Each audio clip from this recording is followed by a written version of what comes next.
जब आप एकांत में भजन करते हैं, एकांत में नाम जप करते हैं, तो नाम जप के कई प्रभाव हैं। उनमें एक प्रभाव यह भी है कि नाम जितना जपा जाता है उतनी जल्दी पाप घटते हैं। जैसे मान लीजिए आपने अगर 1,00,000 नाम पूरे कर लिए तो आपका कोई एक पाप, जो आज तक आपने जितने पाप किए उनमें से एक पाप 1,00,000 नाम के बदले खत्म। लेकिन हमारी व्यासपीठ से हम निवेदन करते हैं गिनती नहीं करनी चाहिए, करते चलो करते चलो। लेकिन आप घर पर बैठ करके, एकांत में बैठ करके 1,00,000 नाम जपेंगे तब एक पाप कटेगा। लेकिन जब इतने वैष्णव समूह चारों ओर बैठते हैं, भागवत जी सन्मुख होती है, व्यास आसन पर व्यास विराजमान है, भागवत जी की पवित्रतम कथा चल रही है, उस समय एक बार हरि बोल बोला जाता है तो वो 1,00,000 के समान हो जाता है। एक बार राधे श्याम बोला जाए, एक बार सीताराम बोला जाए, तो फिर वो 1,00,000 के समान ही उसका बल होता है। इसलिए कथा में भगवान नाम जब व्यास मंच से बुलवाया जाए ना तो खूब उत्साह से बोलना चाहिए। इतना सुंदर चरित्र है श्री चैतन्य महाप्रभु का। आप श्री नित्यानंद महाप्रभु को और श्री हरिदास ठाकुर जी आपके दोनों अनुयायी हुए, उनसे कहते हैं कि जाओ और घर घर से नाम की भिक्षा लेके आओ। अगर कोई राजी राजी हरि नाम नहीं बोलेगा तो जिद करके बुलवाएंगे, लेकिन बुलवाएंगे। तो नित्यानंद जी जाते और द्वार पर जाकर के कहते भिक्षा दे दो। तो द्वार के लोग कहते क्या भिक्षा में चाहिए? बोले हरि बोल बोल दो, बस एक बार हरि बोल बोल दो। कोई लड़ने लगता, ये हरि बोल हरि बोल हरि बोल बुलवाते रहते हो, हरि बोल बोलने से कोई घर चलता है क्या? नित्यानंद महाप्रभु कहते आपको घर चलाने के लिए क्या करना है? तो माताएं कहती हमको सब्जी बनानी है, रोटी बनानी है, चावल बनाने हैं, पति आएंगे आकर के चिल्लाएंगे भोजन कराओ, बच्चे आएंगे बोलेंगे भोजन कराओ, कौन? हम अगर भजन करेंगे तो भोजन कौन बनाएगा? तो नित्यानंद महाप्रभु बोलते मैं भोजन बना दूं, मैं भीतर जाके मैं सब्जी काट दूंगा, मैं दाल बना दूंगा, मैं रोटी बना दूंगा, आप भजन करो। मैं करूंगा आपकी सेवा, लेकिन आप भजन करो। तो कहते ऐसा क्या है इस हरि बोल में कि आप हमारे घर पे सब्जी काटने को तैयार हो, रोटी बनाने को तैयार हो? ऐसा क्या है हरि के नाम में? नित्यानंद महाप्रभु कहते हैं, बोले जिस प्रकार रसगुल्ला बोलते बोलते बोलते बोलते सामने वाले का मुख मीठा हो जाता है, लेकिन रसगुल्ला खाने पर ही उसका स्वाद असली पता चलता है, ऐसे मेरे बताने से तो आपको केवल मिठास का अनुभव होगा, जब स्वयं बोल करके देखोगे तब पता चलेगा कि हरि बोल से क्या होता है। मैया तेरे पांव पड़ूं एक बार हरि बोल, मैया तेरे पांव पड़ूं एक बार हरि बोल। और सामने वाले इतने जिद्दी नहीं बोल रहे, अब बताओ। तो नित्यानंद महाप्रभु पता क्या बोलते? यहीं मर जाऊंगो एक बार हरि बोल, यहीं मर जाऊंगो एक बार हरि बोल। लोग बाग दुनिया में सामने वाले को डराने के लिए कहते हैं फांसी लगा लूंगा, मुझे 1,00,000 रुपए दे दो, नहीं दिए तो मैं ऐसा कर लूंगा, नहीं दिए तो मैं ये कर लूंगा, तुमने अगर मुझसे शादी नहीं करी तो मैं नस काट लूंगा। लेकिन यहां नित्यानंद महाप्रभु कह रहे अगर तुमने हरि बोल नहीं बोला तो तुम्हारे द्वार पे ही अपने प्राण त्याग दूंगा, एक बार हरि बोल बोल दो, क्या जाता है तुम्हारा, एक बार बोल दो। तो सामने वाला थोड़ा झिझा करके बोलता, बोल दिया लो हरि बोल। नित्यानंद महाप्रभु बोले अब जब एक बार बोल दिया है तो एक बार और बोल दो। बोले तुमने कहा था एक बार बोलने को, कुछ लग थोड़ी रहा है, तुम्हारे पैसे थोड़ी लग रहे हैं, एक बार बोल दिया एक बार और बोल दो। कोई भी चीज सिंगल नहीं होनी चाहिए, युगल होनी चाहिए, एक बार और बोल दो, एक बार और बोल देते हरि बोल। नित्यानंद महाप्रभु कहते बस अब हम जा रहे हैं, जल्दी जाओ यहां से। तो नित्यानंद महाप्रभु कहते अब हम जा रहे हैं तो कम से कम विदाई तो दे दो हमको। बोले क्या विदाई चाहिए? बोले एक बार और हरि बोल बोल दो। बंधुओं, सामने वाला व्यक्ति जब तीसरी बार हरि बोल बोलता था, 3 बार हरि बोल बोलते उसके चित्त में प्रेम लक्षणा भक्ति प्रज्वलित होने लगती थी, और वो तो बस भुजा उठा करके नित्यानंद महाप्रभु के साथ ही नृत्य करने लगता था। उन्होंने 3-3 बार हरि बोल बुलवा करके कितनों को वैष्णव भक्त बनाया। हरि नाम, हरि कथा, हरि स्वरूप की कैसी महिमा है, ये तो तभी पता चलेगा जब उसमें प्रवेश करोगे। केवल सुनने मात्र से काम नहीं चलेगा। एक बार हरि नाम को अपने जीवन में लेकर के देखिए और फिर जीवन हरि नाम को देख करके देखिए, आप उसका अनुभव करेंगे। कैसा अनुभव? शरीर में कितनी भी बाधाएं हो जाएं, पीड़ा नहीं होगी आपको। जीवन में कितनी भी रुकावटें आ जाएं, आपको चिंता नहीं होगी आपको, अगर हरि नाम जीवन में होगा तो। जैसा एक सामान्य व्यक्ति का जीवन होता है वैसा ही चलेगा सब कुछ, लेकिन आप प्रभावित नहीं होगे उससे। ये हरिनाम की महिमा। ऐसे भगवान सच्चिदानंद रूपाय, 3 रूप हैं, सत्य, चैतन्य और आनंद। विश्वोत्पत्त्यादि हेतवे, विश्व की उत्पत्ति, पालन और संहार जो करते हैं। तापत्रय विनाशाय, 3 प्रकार के तापों का जो उपशमन करते हैं। श्री कृष्णाय वयम नमः, ऐसे श्री कृष्ण को हम बारंबार प्रणाम करते हैं। एक बात बोलें बंधुओं, ठाकुर जी की सेवा अगर घर पर विराजमान है और आप ठाकुर जी की खूब सेवा करते हैं, कथा सुनते हैं, सत्संग करते हैं, तिलक लगाते हैं, कंठी पहनते हैं, एकादशी करते हैं, तो संसारी उपलब्धियां और संसारी रुकावटों से आप विचलित नहीं होंगे। ये एक घोर संसारी व्यक्ति का लक्षण है कि वो रोता ही रहता है, मुझे ये नहीं मिला, मुझे ये नहीं मिल रहा, मेरे साथ ये नहीं हो रहा, मेरा ये काम नहीं बन रहा, मेरे बच्चों को ये प्राप्त नहीं हो रहा, मेरी पत्नी ऐसी। वो रोने वाली जो स्थिति है वो महासंसारी व्यक्ति की होती है। भगवत भक्त कभी रोता नहीं, वो हर चीज का धन्यवाद और कहता है। जैसे कहीं पर इन्वेस्टमेंट किया और लॉस हो गया, धन्यवाद ठाकुर जी, आपकी बड़ी कृपा।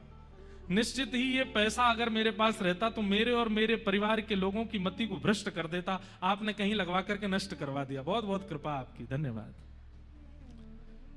वैष्णव व्यक्ति हर स्थिति की धन्यवाद कहता है। पत्नी अनुकूल मिल गई, धन्यवाद प्रभु, मैं अकेला भजन करता था, अब दोनों भजन करेंगे। और प्रतिकूल मिल गई तो भी ठाकुर जी बड़ी कृपा आपकी, आपने प्रतिकूल पत्नी दी है, मेरी सुनती ही नहीं है, मेरी मानती ही नहीं है, मेरे प्रति बिल्कुल सम्मान नहीं रखती, बहुत अच्छी कृपा है आपकी। क्यों? अगर जरा भी सम्मान करती, प्रेम करती तो इससे भी प्रेम हो जाता मुझे। आपने अच्छा किया, इसको विपरीत रखा, अब इसके बट का प्रेम भी आपसे ही करूंगा मैं। हर चीज में प्रसन्न। चलते चलते गिर गए, पांव टूट गया, जय हो ठाकुर जी, बड़ी कृपा आपकी, वाह, पांव तोड़ दिया मेरा, हड्डी हड्डी सब टूट टाट गई है, भीतर डॉक्टरों ने कहा है 3 फ्रैक्चर आए।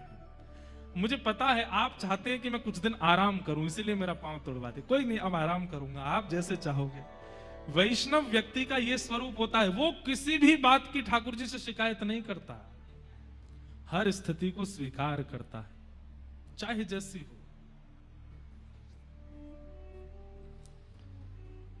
तापत्रय विनाशाय, सुदामा जी ने कभी शिकायत नहीं की भगवान से, मीराबाई ने कभी शिकायत नहीं की कि आपने ऐसा क्यों किया मेरे साथ, गजेंद्र ने कभी शिकायत नहीं की। शिकायतें तो हम करते हैं। और एक बात बोले बंधुओं, ये प्रेम का स्वरूप नहीं है। जैसे कोई कहे आपसे कि मैं आपसे बहुत प्रेम करता हूं, लेकिन सुबह से शाम तक केवल शिकायत ही करता रहता है, ये हो गया, ये हो गया, तुमने ये नहीं किया, तुमने, तो कहीं ना कहीं उसका प्रेम अभी उस स्थिति का नहीं है, इसलिए शिकायत है। प्रेम में शिकायत नहीं होती, प्रेम में स्वीकार होता है। शिकायतें बहुत ज्यादा जहां होती हैं वहां कहीं ना कहीं प्रेम घट गया है, प्रेम थोड़ा कम है, इसलिए शिकायतें। जैसे स्कूल में जब हम पढ़ते थे, अब हमने कोई गलती की, हमारे मित्र ने देख लिया, कई इतने उद्यमी होते थे, वो प्रतीक्षा करते थे कि कब टीचर आए और हम उनको बताएं। टीचर को पता नहीं चला है कि क्लास में कुछ ऐसा हुआ है, सर वो जो पीछे बैठा है ना बेंच पे, वो ऐसे ऐसे कर रहा था। अरे उनको पता नहीं चला, तू क्यों जाकर के बोल रहा है? ऐसे बच्चे बड़े शातिर, बड़े चालाक माने जाते थे। लेकिन कई बच्चे कैसे होते, लंच टाइम से पहले हमने भोजन कर लिया, चुपचाप, उसने देख लिया, और मान लो टीचर को पता भी चल गया तो भी वो बीच बचाव, नहीं नहीं सर मैंने देखा, इसने नहीं खाया, वो इसकी माताजी बढ़िया सब्जी बनाती है इसलिए आपको खुशबू आ गई होगी, इसने नहीं खाया है, वो बचाते हैं। शिकायतें करने का स्वभाव वैष्णव का नहीं होता। अत्यंत शिकायतें जिसके पास भरी पड़ी हैं, वो प्रेमी व्यक्ति नहीं है। इसलिए उर्दपुंड धारण करते हो, ठाकुर जी की सेवा करते हो, कथा सुन रहे हो, वैष्णव पथ के पथिक बन गए हो, भक्ति पथिक हो, तो सबसे पहला काम शिकायतें बंद कीजिए। जो होता है उसको प्रसाद मान के स्वीकार करो। और एक बात और मैं आपको पहले ही संकेत कर दूं, जिस दिन आप ये मन में विचार करोगे आज के बाद कोई शिकायत नहीं, ठाकुर जी कहते अच्छा चलो, उसी दिन से फिर ऐसा खेल खेलेंगे आपके साथ, आप ना चाहते हुए भी शिकायत करने को मजबूर होगे, लेकिन तब भी शिकायत नहीं की, ठाकुर जी प्रसन्न हो जाएंगे, प्रकट हो जाएंगे, हृदय से लगा लेंगे। नृसिंह भगवान, सुनो, प्रहलाद जी के साथ में क्या नहीं हुआ? दैत्य पिता, दैत्य मां, दैत्य परिवार, दैत्य भाई, दैत्य कुल, सब कुछ विपरीत। पिता ने मारने का प्रयास किया, जिनके लिए शास्त्र कहते हैं कि माता पिता सदैव पूजनीय हैं, वो वंदनीय हैं, वो जो करें सब स्वीकार करो, लेकिन प्रहलाद जी जैसे पिता, हिरण्यकश्यप जैसा पिता। लेकिन प्रहलाद जी महाराज ने कभी शिकायत नहीं की ठाकुर जी से, स्वीकार करते गए, स्वीकार करते गए, स्वीकार करते गए, और उसका परिणाम नृसिंह बनकर के जब भगवान आए तो सबसे पहले प्रहलाद जी को गोद में लेके कहते हैं, प्रहलाद, यदि मैंने आने में विलंब किया हो तो मुझे क्षमा करना, तुम्हारे साथ कुछ गलत हुआ, ये सब मैं देखता रहा, इसके लिए मुझे क्षमा करना। तो प्रहलाद जी महाराज कहते हैं, भगवान,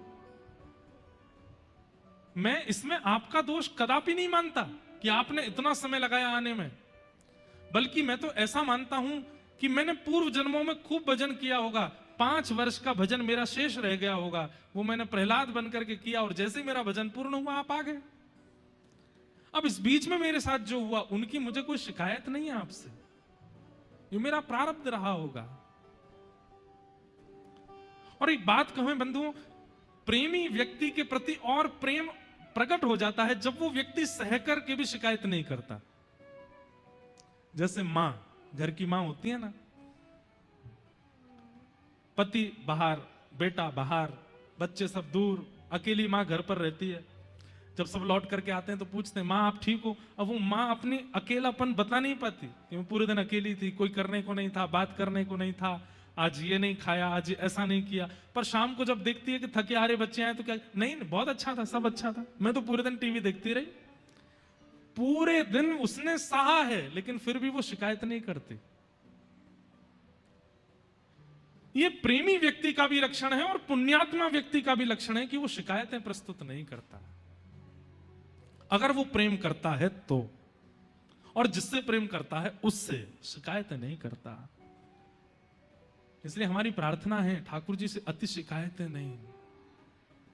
जल पी लो भैया, शिकायतें नहीं। तापत्रय विनाशाय श्री कृष्णाय वयं नमः। ऐसे सब प्रकार के तापों का उपशमन करने वाले, पूरे जीवन को प्रसाद रूप में हमें प्रदान करने वाले श्री कृष्ण को हम बारंबार प्रणाम करते हैं, वंदन करते हैं। आगे महात्म्य की कथा है, हम जल्दी जल्दी महात्म्य का पूरा सत्र कर दें पूर्ण, सुन के ही जाइएगा। 88,000 सौनकादि ऋषि नैमिषारण्य क्षेत्र में बैठे हैं और तभी सूत जी महाराज का आगमन होता है। 88,000 सौनकादि ऋषियों की एक चिंता है कि मानव का कल्याण कलयुग में कैसे होगा। बंधुओं, एक प्रश्न हम हर कथा में कहते हैं, बहुत ध्यान से सुनिएगा, इधर देखो सब लोग। कल्याण शब्द सब जानते हैं, पर वास्तव में मानव कल्याण कहते किसको है?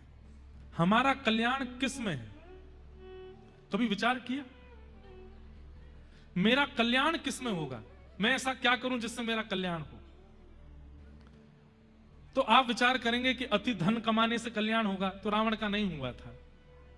आप विचार करेंगे कि सुंदर पत्नी के होने से कल्याण होगा, मंदोदरी सुंदर भी थी।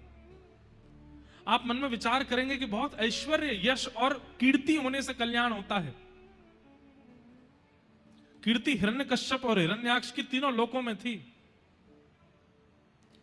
कीर्ति होना, संपत्ति होना, धन होना, पढ़ लिख करके योग्य बनना। रावण बहुत विद्वान था।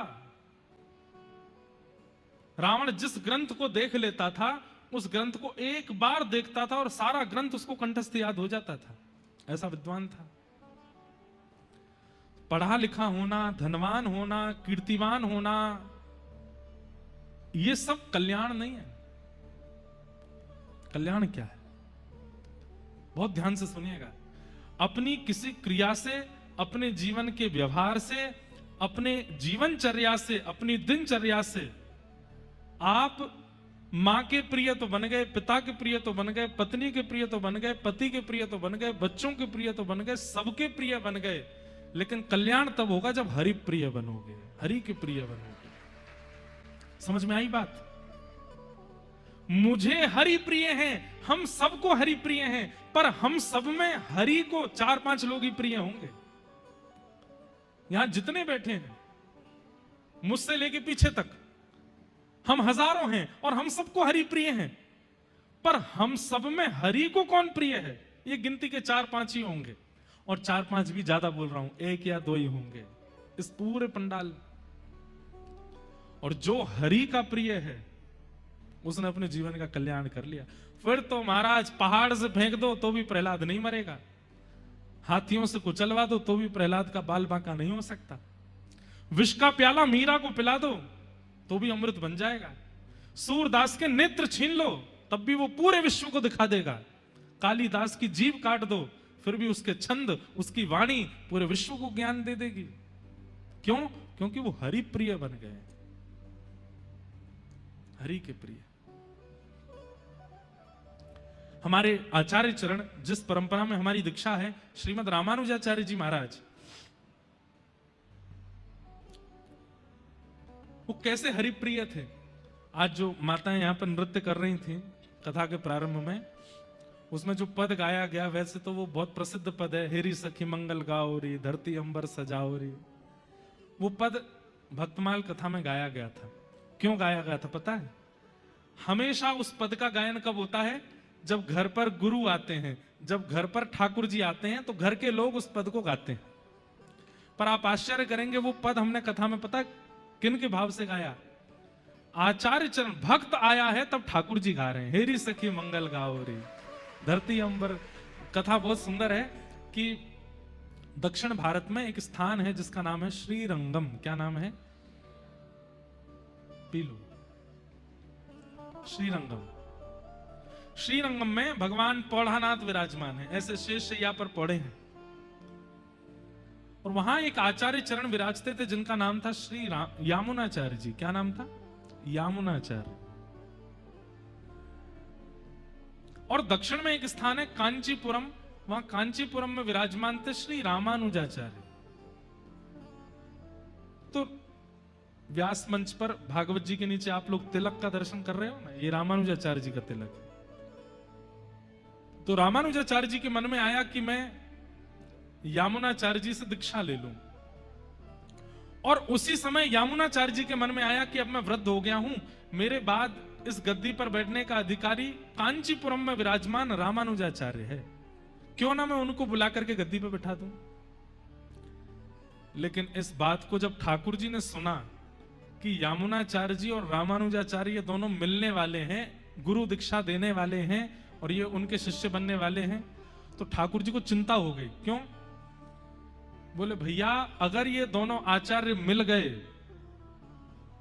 तो पूरी पृथ्वी का कल्याण करके, उद्धार करके सबको वैकुंठ पहुंचा देंगे और फिर पृथ्वी पर कोई बचेगा नहीं जन्म लेने के लिए। ये पृथ्वी केवल समुद्र और पेड़ पौधों से ही घूमती रहेगी अकेली, इस पर मानव तो बचेंगे ही नहीं। और केवल मानव नहीं, ये जीवात्माओं का भी कल्याण कर देंगे, ये पशु पक्षियों का भी कल्याण कर देंगे, क्योंकि दोनों में भक्ति की ऐसी स्थिति है, ये जहां जाएंगे वहां कल्याण करते चले जाएंगे। और अगर ये दोनों मिल गए, पूरे विश्व का कल्याण हो गया, तो फिर धरती कैसे चलेगी? इसलिए ठाकुर जी ने विचार किया इन दोनों का मिलन होना नहीं चाहिए। सोचो, ठाकुर जी कह रहे हैं ये दो भक्त मिल ना जाएं, क्योंकि ये दोनों मिल गए तो पूरी पृथ्वी का वैकुंठ गमन करा देंगे, सबका कल्याण कर देंगे। तो यामुनाचार्य जी गए, ठाकुर जी पौढ़ानाथ रंगनाथ भगवान के पास जाकर के बोले भगवान आपने मुझे स्मरण किया।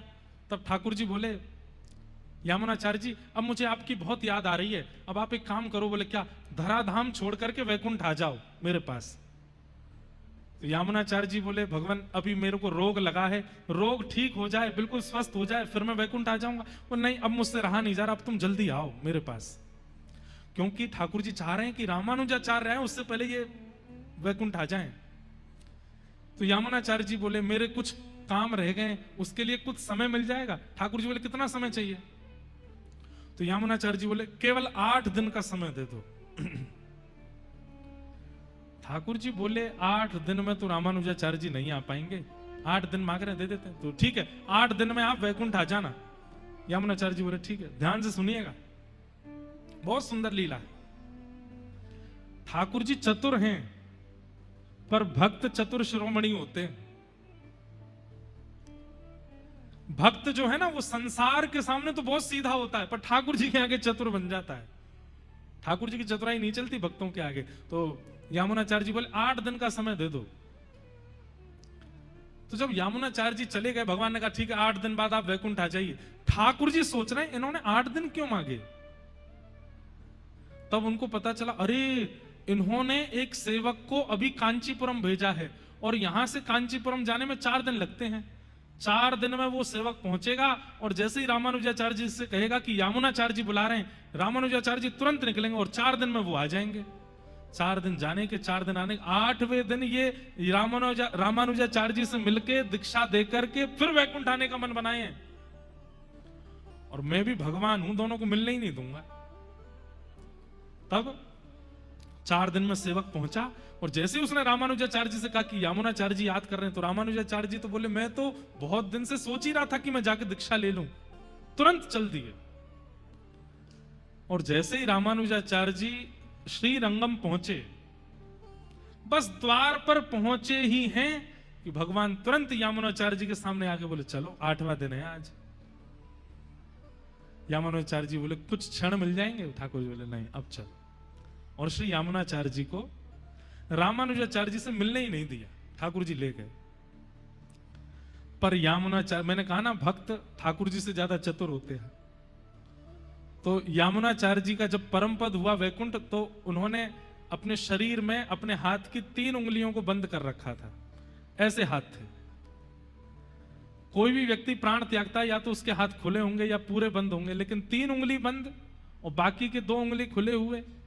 रामानुजाचार्य जी आए तो बहुत रोए, यामुनाचार्य जी के चरणों में गिर करके रोए। सर्वांगीण अंग का जब दर्शन किया, तो हाथ का जब इस रूप में दर्शन किया, तो रामानुजाचार्य जी समझ गए ये निश्चित मुझे कुछ आज्ञा कर रहे हैं। और वो तीनों आज्ञाएं जैसे ही रामानुजाचार्य जी ने बोली, पहली आज्ञा बोली तो पहला हाथ खुल गया, पहली उंगली खुल गई।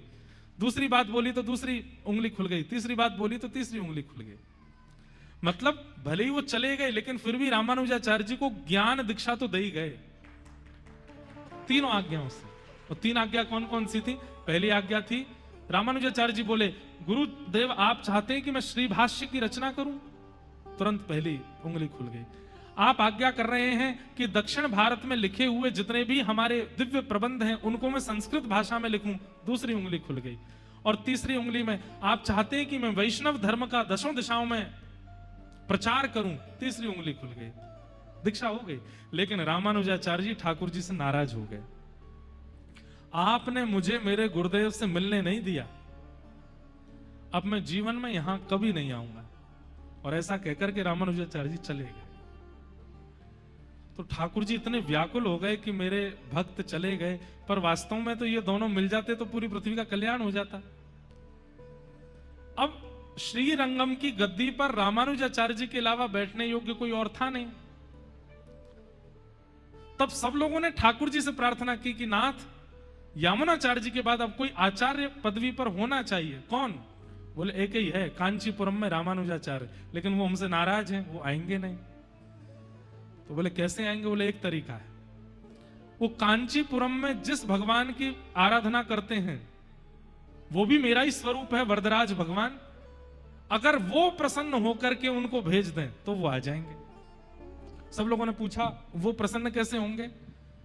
बोले कोई अच्छा संगीत का ज्ञाता जाकर के अगर सुंदर सुंदर गायन करे तो ठाकुर जी प्रसन्न होकर के कहेंगे मैं बहुत प्रसन्न हूं, वरदान मांगो क्या चाहिए। तो वरदान में रामानुजाचार्य जी को मांग लाना। तो उन्होंने कहा यामुनाचार्य जी के पुत्र थे, उनसे कहा तुम गाते बहुत अच्छा हो, तुम जाओ कांची, और कांची में शंख चक्र गदा पद्मधारी जो मेरा स्वरूप वरदराज का है उनके सामने गाना, और मैं गा करके वहां तुमसे कहूंगा वरदान मांगो, मैं तुमसे बहुत प्रसन्न हूं, तो तुम रामानुजाचार्य जी को मांग लेना। ठाकुर जी आज्ञा करेंगे तो रामानुजाचार्य जी को आना पड़ेगा। तब वो गए, वहां जाकर के गायन किया। वरदराज भगवान बोले वरदान मांगो, तो कहा कि महाराज या रामानुजाचार्य जी को हमें दे दो। तो वरदराज भगवान ने रामानुजाचार्य जी से कहा कि अब आप श्रीरंगम जाओ, हमारी आज्ञा है। रामानुजाचार्य जी बोले मैं तो वचन लेके आया हूं कि मैं कभी नहीं जाऊंगा, उन्होंने मुझको मेरे गुरुदेव से मिलने नहीं दिया, मैं कैसे जाऊं उनके पास। बोले हमारी आज्ञा है, तुमको जाना पड़ेगा।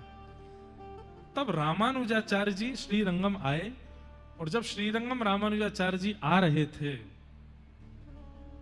तब ठाकुर जी गा रहे हैं हेरी सखी मंगल गाओ रे, धरती अंबर सजाओ रे, उतरेगी आज मेरे पी की सवारी। और ऐसा वाणियों में सुनने में आया है, ठाकुर जी शंख चक्र गदा पद्म धारण करके सचल हो गए। हलवाइयों के पास जाते हैं, क्या बना रहे हो, ऐसे बनाओ। सजावट करने वालों के पास जाते हैं, यहां पर फूल लगाओ, यहां पर गुच्छा लगाओ। मेरे रामानुजाचार्य आ रहे हैं। सुंदर रंगोली बनाने वाली बहनों के पास जाते हैं, बोले ऐसी रंगोली काढ़ो, मेरे रामानुजाचार्य आ रहे हैं।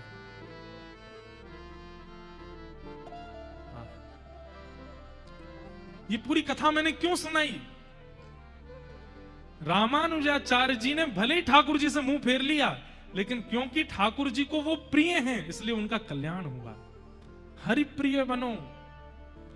हमारा कल्याण, खरगोन के लोग हमसे रीझ जाएं, खंडवा के लोग हमसे रीझ जाएं, इंदौर के नेता हमसे रीझ जाएं, भारत के प्रधानमंत्री हमसे रीझ जाएं, देश के राष्ट्रपति हमसे रीझ जाएं, इससे कोई काम बनने वाला नहीं है। जगतपति, जगत नियंता, जगदाधार जगन्नाथ हमसे रीझ जाए, ये हमारा कल्याण, इसमें हमारा कल्याण।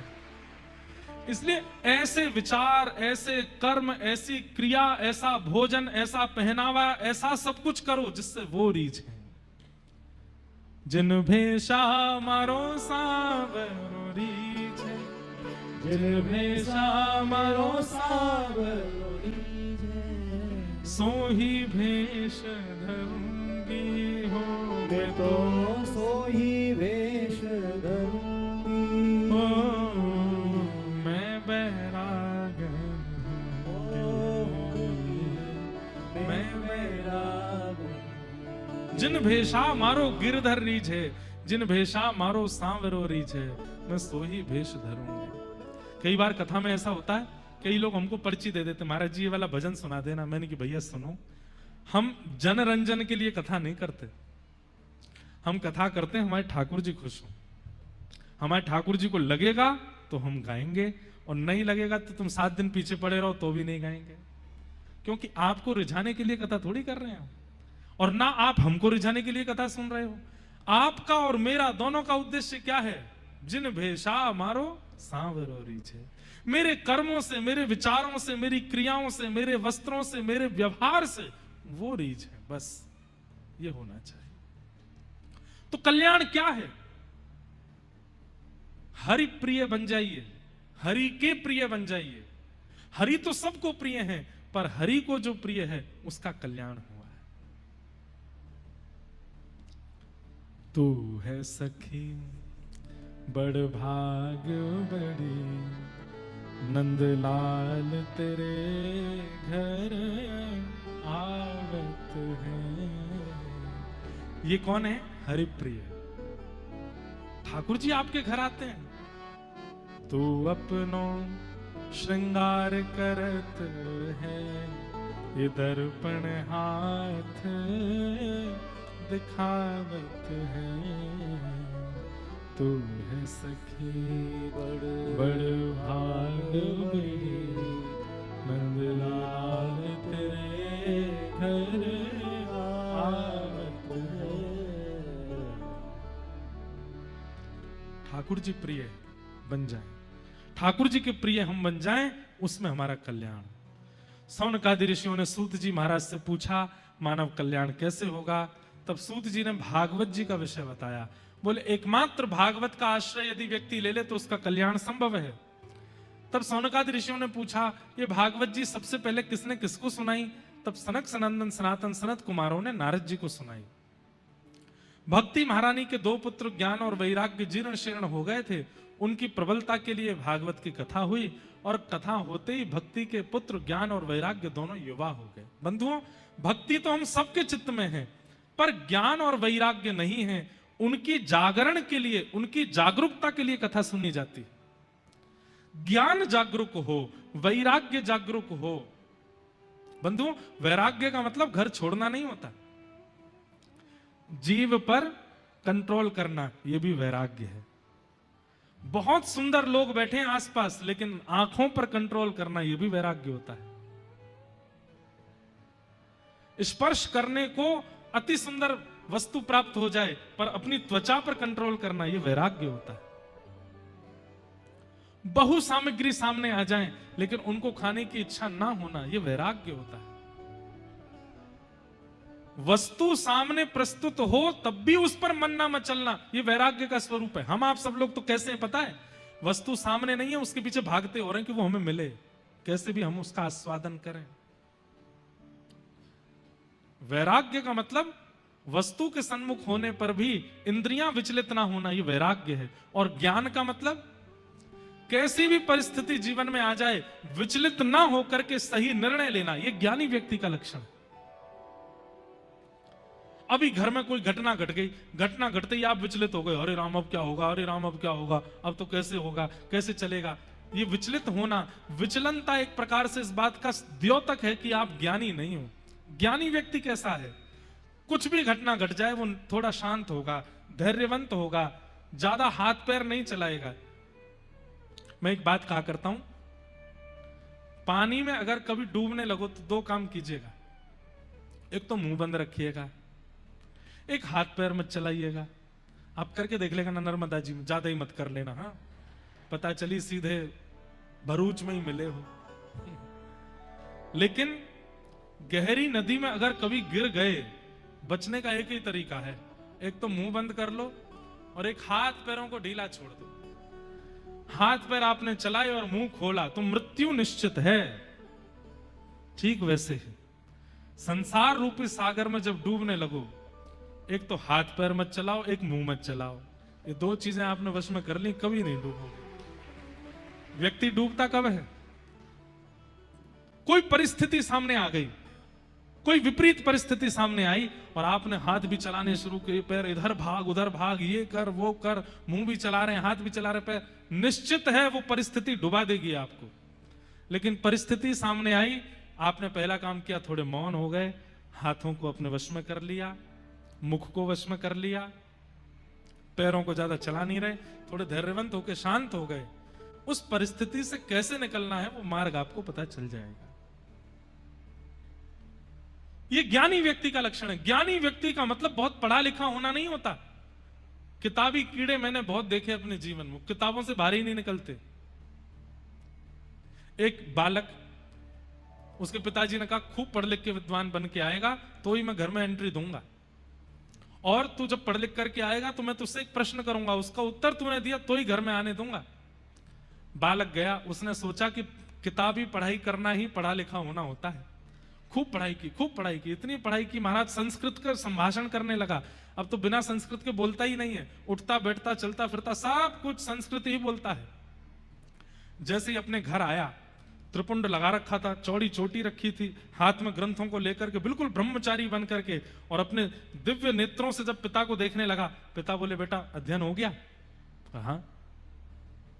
प्रश्न पूछ लूं? कहीं से भी पूछ लीजिए पिताजी, चारों वेद कंठस्थ कर लिए, उत्तर मीमांसा पूर्व मीमांसा कंठस्थ याद हो गई है, जितने आप उपनिषद कहोगे सबसे कोई सूक्त पूछ लीजिए, सब बता दूंगा। पिताजी बोले अच्छा ये बताओ, पाप के बाप का नाम क्या है? बेटा बोले क्या? बोले पाप के पिताजी का नाम क्या है? पाप को जन्म देने वाले पिता कौन? बेटा बोला गुरुजी ने ये तो नहीं पढ़ाया था मुझे, गुरुजी ने मुझे सब कुछ पढ़ाया, ये तो नहीं बताया। पिताजी बोले बेटा ये गुरुजी नहीं पढ़ाएंगे, अभी अभी शिक्षक दिवस निकल के गया, टीचर्स डे। बताओ संसार में सबसे बड़ा शिक्षक कौन है? आपका स्वयं का जीवन। वो जितना आपको सिखाता है उतना कोई नहीं सिखाता आपको। इसलिए शिक्षक दिवस पर अपने आप को ही प्रणाम कर लिया कीजिए। भैया सबसे पहले मैं तुझको ही प्रणाम करता हूं, तैने बहुत सिखाया मुझको, बहुत सिखाया। कैसे सिखाया? पहले मैं गिरा था तो नाक में लग गई थी, फिर तुमने बताया कि हाथ से अगर रोक लोगे तो बच जाओगे। तुमने सिखाया।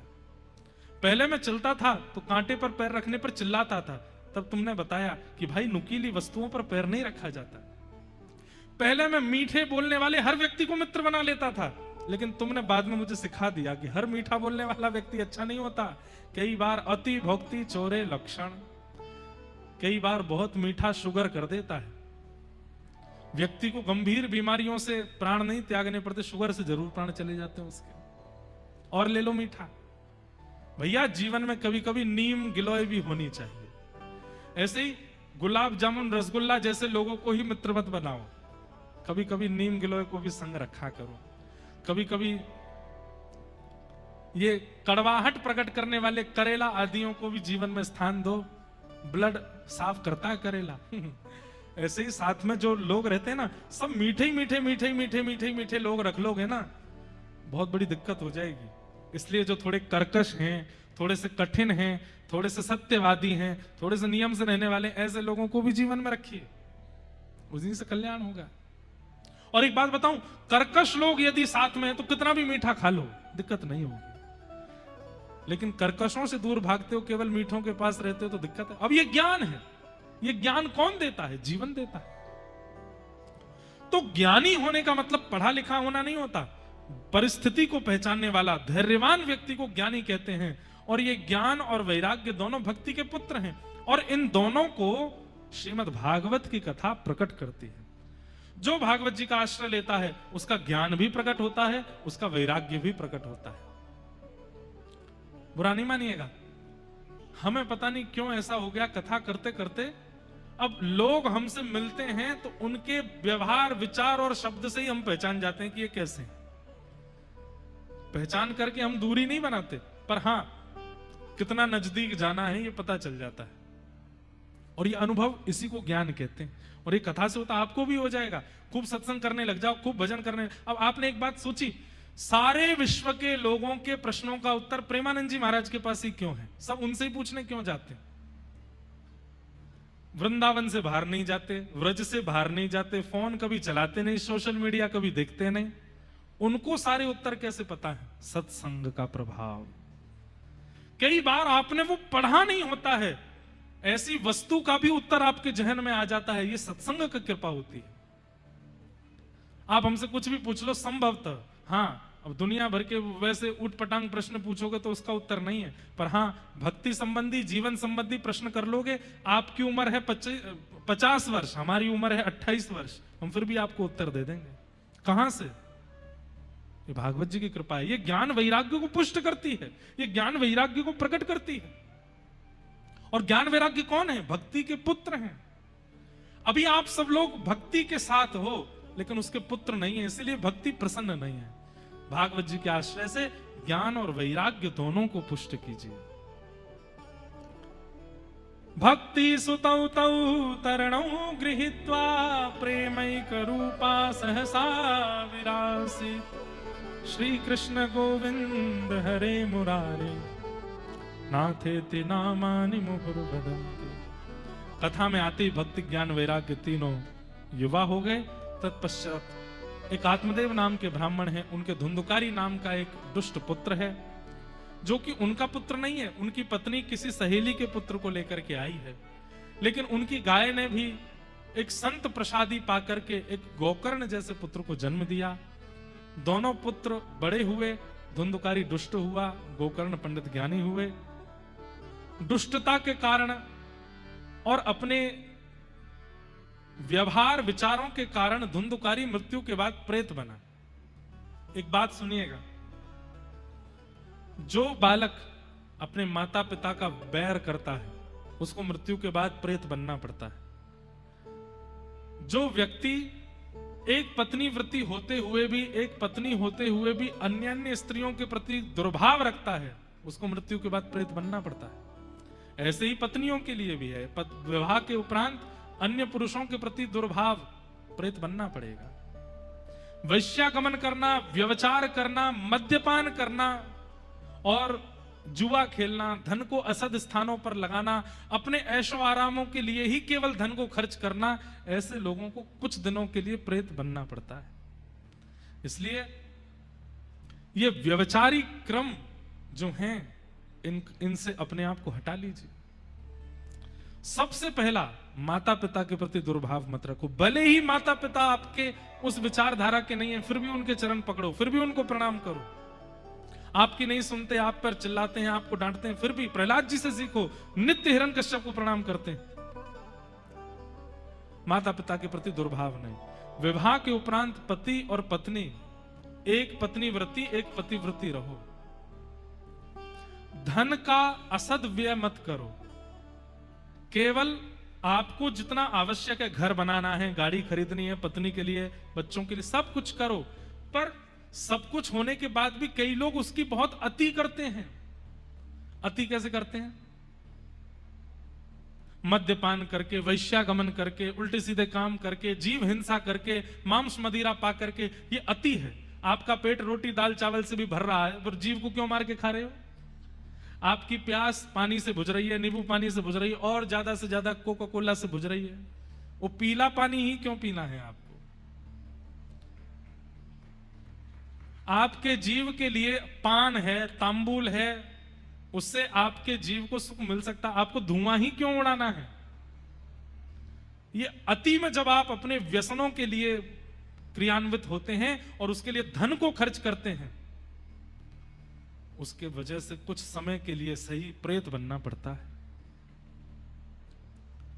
इसलिए भैया समझ जाओ, सुधर जाओ, जितना आवश्यक उतना कीजिए। उससे अतीत में धन बहुत ही ज्यादा बढ़ गया है, कुछ एंजॉय करना है, मुझ पर करोड़ों हो गए हैं, रात में कुछ नाचने गाने वाले कुछ बुला लीजिए, उनके साथ गाएंगे, नाचेंगे, कुछ पिएंगे। अरे पैसा ज्यादा बढ़ गया, कथा कराओ, पंडाल लगाओ, पूरे नगर को आमंत्रित करो, यहां पर कीर्तन होगा, उसमें नृत्य करो, यहां पर कथा रस सुधा पिलाई जाएगी, उसको पी पी के मतवाले होते रहो, और भोजन सबको कराओ, प्रसाद बांटो, धुआंधार आनंद करो। लेकिन धन बढ़ने पर जब व्यसनों के प्रति हमारी आसक्ति बढ़ती है, तो बंधुओं, व्यसन भोगने वाला व्यक्ति धन का असद व्यय करने के अपराध में उसको कुछ समय के लिए प्रेत योनि में जाना पड़ता है। धुंधुकारी ने तो सब अतीत में किया, इसलिए महाप्रेत बना। गया जी में श्राद्ध करने के बाद भी प्रेत योनि से मुक्त नहीं हुआ। तब सूर्य भगवान ने आज्ञा करते हुए धुंधुकारी गोकर्ण जी महाराज से कहा, बोले भागवत की कथा कराओ, कितना भी महाप्रेत क्यों ना बना हो, भागवत की कथा सुनते ही मुक्त हो जाएगा। तब भागवत की कथा हुई, और श्रीमद् भागवत की कथा होते ही धुंधुकारी अपने प्रेत योनि से मुक्त होकर के भगवत धाम को प्रस्थान कर गया। बोलो भागवत महापुराण की। इस प्रकार भागवत जी का महत्व सुनाया। ये भक्ति ज्ञान वैराग्य को प्रकट करती हैं, और कितनी भी जीवित लोगों के भक्ति ज्ञान वैराग्य को प्रकट करती हैं। और आप एक बात सुनिएगा, जितने लोग दिख रहे हैं इतने ही कथा में बैठे हैं, ऐसा नहीं। श्रीमद् भागवत जी की पोथी विराजमान होती, कई दिव्य आत्माएं यहां भटकती हैं, और 7 दिन में उनका भी कल्याण होता है। वे भी सब यहां से प्रस्थान करती हैं, एक एक करके यहां से विजय करती हैं। इसलिए वक्ता को बड़े नियम से रहना पड़ता है। नियम संयम का वो पालन नहीं करेगा तो इनमें से कोई ऊपर चढ़ जाएगा। इसलिए भागवत सबका कल्याण करती है, समहिता है। जीवित लोगों को भक्ति ज्ञान वैराग्य देकर के कल्याण करती है, और जीवित अवस्था में जितने गलत काम किए फिर भी मर गया, मृत्यु को प्राप्त हो गया, प्रेत बन गया, उसको प्रेत योनि से भी मुक्त करती है। ऐसी भागवत जी को हम बारंबार प्रणाम करते हैं। इसलिए भैया, कई लोगों के मन में आ गया होगा, मरने के बाद उद्धार कर तो देंगे ही, घर वालों से बोल जाएंगे हमारे निमित्त कथा करा देना, ऐशो आराम भोगने में क्यों कमी छोड़ें, खूब भोग लेते हैं, प्रेत बनेंगे तो बनेंगे, कथा हो जाएगी, मुक्त हो जाएंगे। लेकिन एक बात सुनिएगा, जैसे कोई व्यक्ति क्लास में अटेंड नहीं हुआ हो और वो पेपर के समय क्लास टेस्ट जब होता है तो टीचर सबका टेस्ट लेता है और एक बच्चा खड़े होकर बोले मैम जब आपने ये पढ़ाया था उस दिन मैं आया नहीं था, तो टीचर क्या कहती है, अच्छा ठीक है तुम टेस्ट मत दो, तुम बैठे रहो चुपचाप। लेकिन जितने लोग पिछली क्लास में आ चुके हैं उनको तो टेस्ट देना पड़ेगा ना। इसका मतलब मुझसे लेके पीछे तक जितने लोग यहां बैठे हैं जो इस बात को सुन चुके हैं, अगर वे अब विचार करेंगे कि हम तो भोग भोग लेते हैं, प्रेत बनेंगे तो फिर उसके बाद में कथा करा लेंगे घर वाले, तब मुक्त नहीं हो पाओगे। क्योंकि फिर ये कहेंगे भाई तुम क्लास में अटेंड थे, तुमने सुना था, तुम्हारी अटेंडेंस हुई थी वहां पे और तुमने सुनने के बाद में घर वालों से ये कहा है अब तो टेस्ट तुमको देना पड़ेगा, जाओ प्रेत बनो। फिर कथा से भी मुक्त नहीं हो पाओगे। ये मेरे मन का भाव है। इसलिए भैया वैसे तो देखो आप सब लोग मुक्त हो ही चुके हो, कथा के लिए आप लोग इतनी दूर दूर से चल के आ रहे हो, समय निकाल रहे हो, कथा सुन रहे हो, इसका मतलब मुक्ति तो निश्चित है ही। और मुक्ति नहीं, हमें तो वृंदावन चाहिए। एक श्रीनाथ जी की परम भक्ता हुई अजब कुमारी, मैंने कई बार कथा सुनाई है अजब कुमारी जी की। अजब कुमारी जी गई गोवर्धन और श्री गिरिराज जी का दर्शन करके ऐसी आनंदित हो गई ठाकुर जी के रूप माधुरी में। सजल श्याम घन वरण लीन है, सजल श्याम घन वरण नील है। फिर चित अनत न भटक्यो, फिर चित अनत न भटक्यो। मेरो मन गिरधर छवि पे अटक्यो, मेरो गिरधर छवि पे, मेरो मन गिरधर छवि पे अटक्यो। मेरो गिरधर छवि पे। ऐसा मन अटक गया अजब कुमारी का। ठाकुर जी के सामने बैठती है और बस ये कहती है कि मुझे वापस नहीं जाना अपने घर, मैं आपके पास रहना चाहती। लेकिन राजकुमारी है, राजा की पुत्री है, जाना तो पड़ेगा। तो जब तक गिरिराज जी में रही तब तक मन में सोचती रही मैं क्या सेवा करूं। सबसे पूछा, गुसाई जी ने कहा कि हमारे यहाँ तो बहुत सेवक हैं, हमें आवश्यकता नहीं है। और भाई सब सेवक पुरुष हैं, अब तुम स्त्री हो, तुम आकर के सेवा करोगी, फिर पुरुष स्त्री कहीं कोई उनके मन में भाव ना आवे, तुम्हारे मन में कोई भाव ना आवे, और तुम्हारी सुरक्षा की भी जिम्मेवारी लेनी पड़ेगी, राजकुमारी हो, हम कैसे कोई सेवा बता दे मंदिर में। अजब कुमारी बोली तो मैं अपने आप कोई सेवा कर सकती हूँ। बोले क्या? बोले मैं खेल खेलूंगी ठाकुर जी के साथ। और अजब कुमारी ठाकुर जी के साथ चौसर खेलती थी। कभी बंधुओं करके देखिए, लूडो होता है ना, लूडो, कभी टाइम मिले, घर पे फ्री बैठे हो, ठाकुर जी के सामने लूडो खोल लो। हरी वाली जो पारी है वो ठाकुर जी की तरफ कर दो, लाल वाली अपनी तरफ कर लो। ऐसा कहते हैं हरी हरावे लाल जितावे। और फिर उसमें क्या कीजिए, ये कोई शास्त्रीय बात नहीं है लेकिन कर सकते हैं। बंधुओं देखिए, भक्त जो करता है ना वो शास्त्रीय हो जाता है। एक बार अपनी चाल चलो और फिर दूसरी बार ठाकुर जी की चाल चलो, पर चीटिंग मत करना। आप अनुभव करेंगे कि जब आपकी गोटी कटने वाली होगी ना ठाकुर जी से, तो ठाकुर जी के मुख पर एक अद्भुत प्रसन्नता होगी। और जब ठाकुर जी की आप काटने वाले होगे, तो ठाकुर जी के मुख पर थोड़ी सी उदासी दिखेगी। ठाकुर जी घबरा रहे, मेरी गोटी मत काटे। और ये हमने कहां से सीखा? ये अजब कुमारी से सीखा। अजब कुमारी ठाकुर जी के सामने चौसर खेलती है, एक बार अपनी चाल चलती है, दूसरी बार ठाकुर जी की चाल चलती है। अजब कुमारी इतनी निपुण है खेल में, उससे कोई नहीं जीत सकता। लेकिन हर दिन खेल खेलते खेलते खेलते खेलते अंत में जैसे ही अजब कुमारी जीतने वाली होती है, ठाकुर जी को जिता देती है। और जैसे ही ठाकुर जी को जिताती है, ठाकुर जी के मुखमंडल पर एक अद्भुत प्रसन्नता, जिसका दर्शन सब दर्शनार्थियों को होता था। ठाकुर जी मुस्कुरा रहे हैं, ठाकुर जी के गाल गोल गोल हो रहे हैं, ठाकुर जी थोड़े अधर चौड़ा रहे हैं, प्रसन्न हो रहे हैं। लेकिन जिस दिन अजब कुमारी को वापस अपने घर जाना था, उस दिन बोली रोज जिता देती हूं, सबको लगता है कि आप जीतते हो, पर मुझसे कोई जीत जाए ये किसी में सामर्थ्य नहीं। आज मैं हराऊंगी आपको। और ठाकुर जी के सामने चौसर खेलने के लिए जब बैठी, ऐसी चाल चली, ऐसी बाजी चली कि सामने श्रीनाथ जी के मुखमंडल पर प्रश्वेत आने लगा, पसीने आ गए ठाकुर जी को। बोले आज तो मैं हार जाऊंगा, आज जी जीत जाएगी। और जैसी अजब कुमारी ने देखा कि ठाकुर जी के मुख पे पसीने आ रहे हैं, ठाकुर जी घबरा रहे हैं कि मैं आज हार जाऊंगा, ठाकुर जी की हारी हुई बाजी को अंत में आते आते अजब कुमारी ने फिर जिता दिया। ठाकुर जी जीत गए। इतने प्रसन्न हो गए ठाकुर जी आज अजब कुमारी से, मानो सबको तो नहीं दिखा, लेकिन प्रत्यक्ष ठाकुर जी सामने आ गए और सामने आकर के अजब कुमारी को हृदय से लगा लिया। हृदय से लगा के बोले, मांग, तुझे क्या चाहिए? बोले, या तो मुझे अपने पास रख लो या आप मेरे पास आ जाओ। मैं आपके पास रह पाऊं ऐसी अभी व्यवस्था नहीं बन पाएगी, इसलिए आप ही मेरे पास पधारो। और श्रीनाथ जी गोवर्धन से मेवाड़ पहुंच गए अजब कुमारी के पास। आज भी हमारे श्रीजी बाबा श्रीनाथ जी मेवाड़ में विराजमान। किसके लिए? अजब कुमारी के लिए। कहने का अभिप्राय, ठाकुर जी मूर्तिमंत हैं, लेकिन अजब कुमारी ने अपनी भावना से ठाकुर जी के उस मूर्तिमंत को सचल कर दिया। हम आज भी अपने ठाकुर जी को मूर्तिमंत ही देख रहे हैं, हमारे ठाकुर जी सचल नहीं होते। क्यों?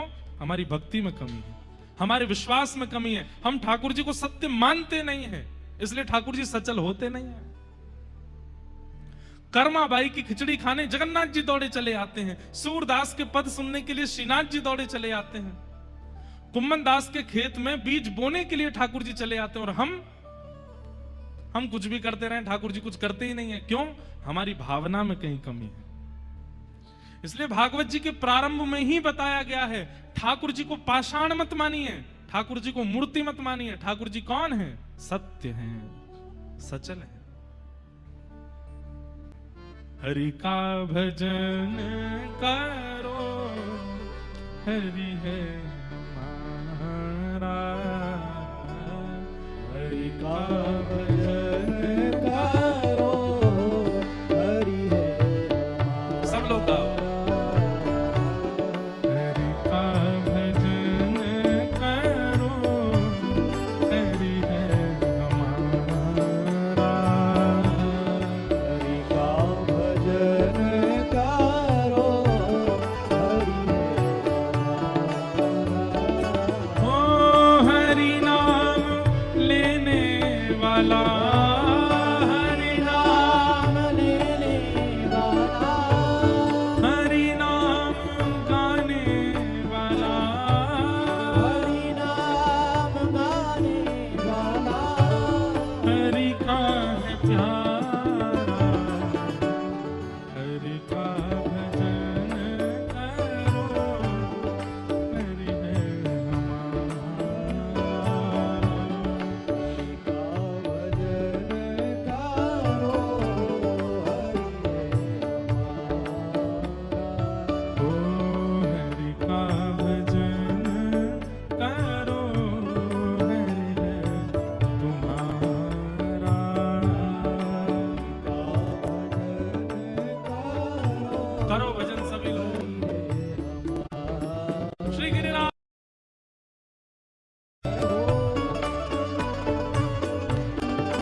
करुणा सिंधु यही हरि करुणा सिंधु नमो बारंबार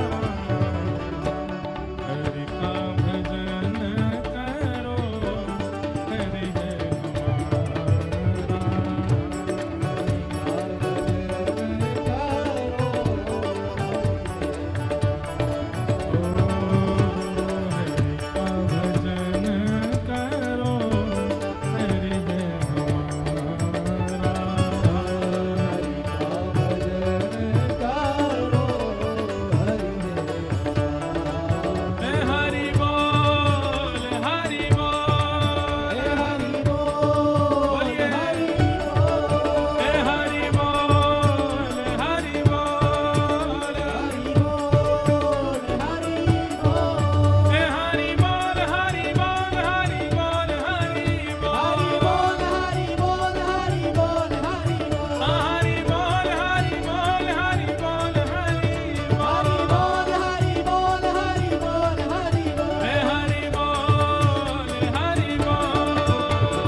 आपके जो बगल में बैठे हैं ना उनकी तरफ हाथ जोड़ो, अगर अपने बगल वाले से हाथ जोड़ो, जोड़ो सब लोग, उनसे कहिए मैया तेरे पाँव पड़ूं एक बार हरि बोल, मैया तेरे पाँव पड़ूं एक बार हरि बोल, भैया तेरे पाँव पड़ूं एक बार हरि बोल,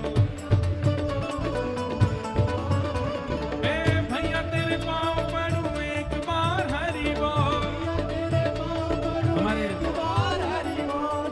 भगवान श्री कृष्ण के श्री राधा कृष्ण अवतार पुनः कलयुग में हुआ चैतन्य महाप्रभु के रूप में, और उन चैतन्य महाप्रभु ने नित्यानंद महाप्रभु से कहा कि घर घर जाओ, द्वार द्वार जाओ और सबसे भिक्षा लेकर के आओ।